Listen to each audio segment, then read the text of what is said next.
UPI ही एक जगाला शिकवणारी भारतीय क्रांती झाली आहे.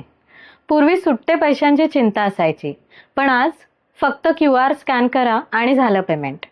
ऑटो ड्रायव्हरला 50 रुपये द्यायचे असोत किंवा लाखोंचं पेमेंट करायचं असो, दोन्ही गोष्टी आता एका क्लिकमध्ये शक्य आहेत. भाजीवाला, चहावाला, पाणीपुरीवाला सगळेच आता म्हणतात, मॅडम गुगल पे करा ना, फोन पे आहे मॅडम माझ्याकडे. जगभर अजूनही कार्ड स्वाईप आणि कॅश चालतो, पण भारतात रोज करोडो ट्रान्झॅक्शन फक्त UPI वर होतात. फक्त भारतीयच नाही तर परदेशी पाहुणेही चकित झालेत.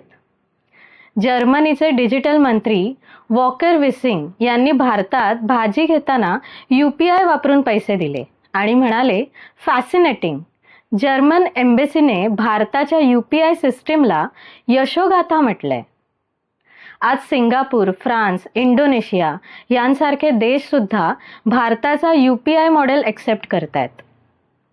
म्हणजेच ही टेक्नॉलॉजी भारतातून जगभर पोहोचतेय. UPI हा फक्त पेमेंट सिस्टीम नाही, तर भारताचा अभिमान आहे.